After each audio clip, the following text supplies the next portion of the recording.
Hello students, welcome to my channel. स्वागत है आपका आज की वीडियो में। आज हम डिस्कस करेंगे total utility and marginal utility. आज हम वन बाय वन इन दोनों को डिस्कस करेंगे, दोनों क्या होते हैं। Let start with our today's topic. First topic है आपका टोटल यूटिलिटी। टोटल यूटिलिटी क्या होती है? टोटल यूटिलिटी ओवरऑल सेटिस्फेक्शन होता है जो कंज्यूमर को किसी कमोडिटी की सारी यूनिट कंज्यूम करने के बाद मिलता है, उसे हम कहते हैं टोटल यूटिलिटी। फॉर एग्जाम्पल यहाँ मैं मान के चल रही हूँ कि हमारे पास पिज्जा के 4 स्लाइसेस हैं। उन चारों स्लाइसेस को कंज्यूम करने के बाद जो मुझे उससे टोटल सेटिस्फेक्शन मिलेगा उसे हम कहेंगे टोटल यूटिलिटी। ये डेफिनेशन है इसकी। It is the sum total of utilities drive from the consumption of all the units of the commodity. मतलब किसी कमोडिटी की सारी यूनिट कंज्यूम करने के बाद जो सेटिस्फेक्शन मिल रहा है उसे हम कह रहे हैं यहाँ पे टोटल यूटिलिटी। इसका फॉर्मूला होता है TU is equal to summation of MU। TU का मतलब है यहाँ पे टोटल यूटिलिटी, समीशन का मतलब होता है सम ऑफ, और MU का मतलब है आपका मार्जिनल यूटिलिटी। नेक्स्ट टॉपिक आता है आपका मार्जिनल यूटिलिटी। मार्जिनल यूटिलिटी किसी भी कमोडिटी की एक्स्ट्रा यूनिट कंज्यूम करने के बाद जो हमें एडिशनल सेटिस्फेक्शन मिलता है उसे हम कहते हैं मार्जिनल यूटिलिटी। यहाँ पे भी मैं सेम एग्जांपल मान के चल रही हूँ कि हमारे पास पिज्जा के 4 स्लाइसेस है।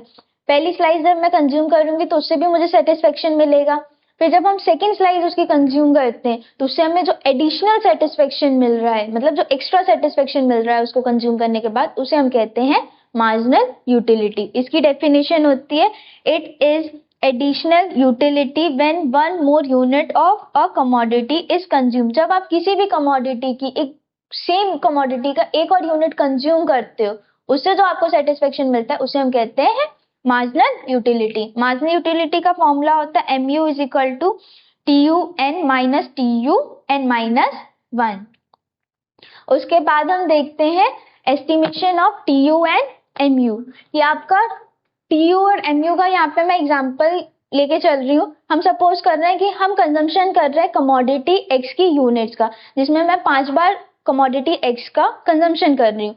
TU एंड MU, जिसमें हमारा पहले TU है 100, उसी में हमारा MU भी सेम है 100। क्यों सेम है? क्योंकि अगर हम फॉर्मूले के अकॉर्डिंग देखें तो TU1 माइनस TU0, इससे पहले जो भी होगा आपका, यहाँ पे 1 है तो यहाँ पे हम क्या मान के चलेंगे, सपोज करके चलेंगे कि यहाँ पे क्या है आपका 0 है, तो हम माइनस करते हैं इन दोनों को तो 100 माइनस 0 इज इक्वल टू 100। वही आपका सेम है कि जब हम सेकेंड यूनिट कंज्यूम कर रहे हैं तो कितना हमारा टोटल यूटिलिटी है 190, और हमारा MU कितना है 90। क्यों 90 है? क्योंकि हमने इस 190 को माइनस किससे कर दिया, आपकी प्रीवियस TU से, इसलिए हमारा क्या आ गया 90। वही हम सेम प्रोसेस करेंगे जब हम थर्ड यूनिट को कंज्यूम कर रहे हैं तो हमारा टोटल यूटिलिटी क्या है 270, और इसकी वजह से हमारा मार्जिनल यूटिलिटी क्या है 80। क्यों है? क्योंकि हमने 270 माइनस 190 किया है। वैसे ही आपका फोर्थ यूनिट का भी होगा और फिफ्थ यूनिट का।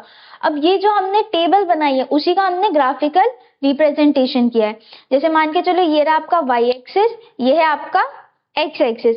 y एक्सिस पे हमने TU एंड MU के वैल्यूज लिखी हैं, और जो हमारा x एक्सिस है, x एक्सिस पे हम मान के चल रहे हैं कंजम्पशन ऑफ कमोडिटी x हो रहा है आपका, ठीक है। अगर आप टेबल और ग्राफ दोनों को लिंक करो या ज्वाइन करके देखोगे, आप ऑब्जर्वेशन करो, तो इसमें क्या दिखेगा, आपका जो TU का ग्राफ है, तो TU का ग्राफ कहाँ जा रहा है, अपवर्ड स्लोपिंग है आपका, मतलब ये इंक्रीज हो रहा है।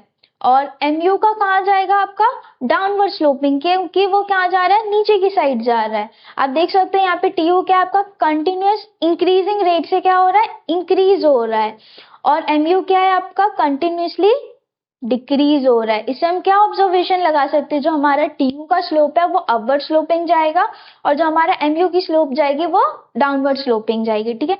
इसके बाद जो ओवरऑल हम देखते हैं तो मैंने एक ऑब्जर्वेशन निकाली कि MU और TU की जो स्टार्टिंग पॉइंट है वो दोनों क्या है, हमारी 100 है। सेम है आपका फर्स्ट यूनिट जब आपने कंज्यूम किया TU का तब भी आपको 100 मिल रहा था, आप MU का भी देख सकते हो सेम 100 है। तो हम लिख सकते हैं ऐसे कि TUX is equal to MUX is equal to 100 हो रहा है। जैसे when only one unit of a commodity X is consumed, जब आप सिर्फ एक यूनिट कंज्यूम करोगे कमोडिटी X का, तब आपका क्या होगा TU is equal to MU आ जाएगा, और इज इक्वल टू में 100, ठीक है। आज का टॉपिक आपका यहीं खत्म होता है। आपसे मिलते हैं नेक्स्ट वीडियो में। Thank you for watching my video.